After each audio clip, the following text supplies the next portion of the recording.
पुराने चीन की घटना है। बहुत प्रसिद्ध है ये कहानी। चीन में पुराने चाइना में एक व्यक्ति रहता था जो संन्यास्त हो जाना चाहता था, बस खो जाना चाहता था। एक दिन वह अपने गुरु के पास गया। गुरु के सामने सन्यासी होने की इच्छा जताई। गुरु ने कहा कि तू सच में सन्यासी होना चाहता है या बस सन्यासी दिखना चाहता है? उस व्यक्ति ने कहा कि जब सन्यासी होने आया हूं तो दिखने का क्या करूंगा, मैं तो सन्यासी होना चाहता हूं। फिर गुरु ने कहा कि यह अपनी आखिरी मुलाकात थी, अब तो दोबारा मेरे पास मत आना। जब जरूरत होगी तो मैं खुद तेरे पास आऊंगा।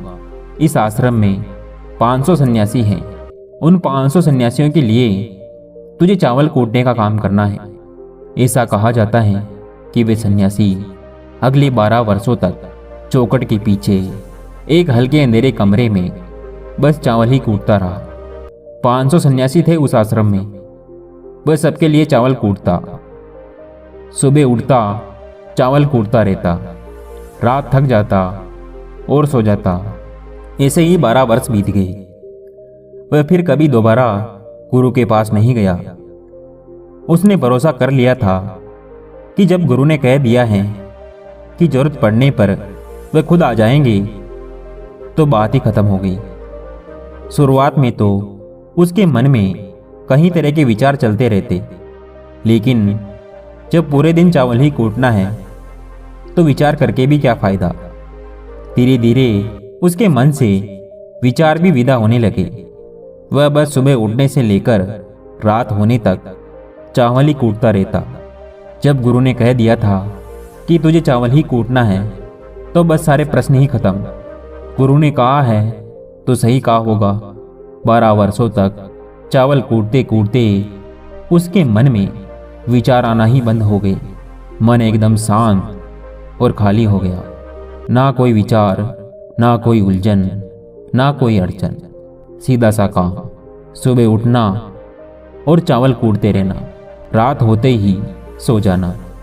पिछले 12 वर्षों से यही उसकी दिनचर्या बन चुकी थी। विचार मुक्त होकर वह बस अपना काम करते रहता। 12 साल बीत जाने के बाद गुरु ने घोषणा की कि मेरे जाने का समय आ चुका है। जो भी व्यक्ति मेरा उत्तराधिकारी बनना चाहता है तो आज रात मेरे कमरे की दीवार के बाहर 4 पंक्तियां लिख जाए, जिसमें जीवन का असत्य उजागर हो, जिसमें उसका और उसके विचारों का सत्य उजागर हो। लेकिन ये विचार उसके खुद के होना चाहिए, ये उसका खुद का अनुभव होना चाहिए। ये घोषणा सुनकर सभी शिष्य डर गए, क्योंकि गुरु को धोखा देना इतना आसान न था। शास्त्र तो सभी शिष्यों ने पढ़ रखे थे, लेकिन उन सभी शिष्यों में से सबसे बड़ा विद्वान था। उसने साहस जुटाकर गुरु के कमरे की दीवार पर उस रात 4 पंक्तियां लिख दी। उसने लिखा कि मन एक दर्पण की तरह है, जिस पर धूल जम जाती है और धूल को साफ कर दो तो धर्म उपलब्ध हो जाता है। उस दिल को साफ कर दो तो सत्य अनुभव में आ जाता है। सुबह गुरु उठा और उसने देखा तो वह चिल्लाया, ये किस मूर्ख ने मेरी दीवार खराब कर दी, उसे पकड़कर मेरे पास लेकर आओ। वह विद्वान तो लेकर ही रात को ही भाग गया था, क्योंकि उसको डर था, क्योंकि ये पंक्तियां उसकी नहीं थी। उसने एक बड़े शास्त्र से उन पंक्तियों को चोरी किया था। इसमें उसका खुद का अनुभव नहीं था। शब्द अच्छे तो थे, लेकिन उनमें प्राण नहीं था। वह जाते समय अपने आश्रम के मित्रों से कह गया था कि अगर सुबह गुरु कहें वाह क्या बात है तो मुझे खबर कर देना, लेकिन गुरु पढ़कर क्रोधित हो तो मेरा पता मत बताना। सारा आश्रम चिंतित हुआ कि इतने सुंदर तो वचन हैं, वचनों में क्या कमी है? मन दर्पण की तरह ही तो होता है, जिसमें शब्दों और विचारों और अनुभव की धूल जम जाती है। बस इतनी सी तो बात है। साफ कर दो दर्पण को तो सत्य का प्रतिबिंब फिर बन जाता है। लोगों ने कहा उस सन्यासी ने बात तो बिल्कुल ठीक लिखी है, लेकिन गुरु जरूरत से ज़्यादा ही कठोर है। लेकिन पर हम देखते हैं कि गुरु इससे भी ऊंची बात कहाँ से लेकर आते हैं। ऐसी ही बातें पूरे आश्रम में चल रही थी। पूरा आश्रम गर्म था। इस बात को लेकर ऐसे ही 4 सन्यासी ये बात करते हुए उस चावल कूटने वाले के पास से जा रहे थे। उसने भी उन चारों की बात सुनी। उसने बात सुनकर हंसने लगा। उनमें से एक ने कहा कि तुम हंस क्यों रहे हो, क्या बात है? उसने कहा कि गुरु ठीक ही तो कह रहे हैं, किस ना समझने ये बात लिखी है। ये बात सुनकर वह चारों सन्यासी चौंक गए और फिर बोले कि तू पिछले 12 वर्षों से चावल ही कूट रहा है। हम शास्त्रों पर सर पटक पटक कर मर गए हैं। अब तू बताएगा कि क्या सही है और क्या गलत है। उनमें से एक ने कहा, तू लिख सकता है इससे बेहतर कोई वचन? उसने कहा कि पिछले 12 वर्षों से चावल कूटते कूटते मैं लिखना तो भूल ही गया हूँ, लेकिन बोल सकता हूँ अगर कोई लिख दे तो। लेकिन एक बात याद रहे, उत्तराधिकारी बनने की मेरी कोई इच्छा नहीं है। मैं अगर इस लिखने की वजह से मुझे उत्तराधिकारी बनना पड़े तो मैं कान पकड़ता हूँ, मुझे लिखवाना भी नहीं। उन चारों ने कहा, अरे तू बोल, हम लिख देते हैं। उसने लिखवाया कि लिख दो जाकर, कैसा दर्पण कैसी धूल, ना कोई दर्पण ना कोई धूल। जो इसे जान लेता है धर्म को उपलब्ध हो जाता है, सत्य को उपलब्ध हो जाता है। आधी रात को गुरु उस चावल कूटने वाले के पास आए और कहा कि अब तू यहाँ से भाग जा, वरना ये 500 तुझे मार डालेंगे। ये मेरा चौगुल ले, तो मेरा उत्तराधिकारी है।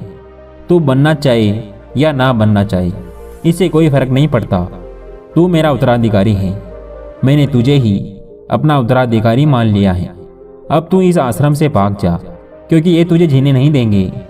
ये सब बर्दाश्त नहीं कर पाएंगे कि एक चावल कूटने वाले को सत्य उपलब्ध हो गया है, आत्मज्ञान को उपलब्ध हो गया है। ये शास्त्रों पर सर पीटते रह गए, इसलिए तू यहाँ से चला जा। ये कहानी यही समाप्त होती है। विचारों की शून्यता के संदर्भ में एक बार गौतम बुद्ध ने अपने एक शिष्य मौलिक पुत्र से कहा था कि जिस दिन तुम्हारे दिमाग में विचार उठना बंद हो जाएंगे, उस दिन तुम सत्य का अनुभव करोगे। तुम खुद को इस ब्रह्मांड को समझ पाओगे और यही बुद्धित्व प्राप्ति का पहला कदम है।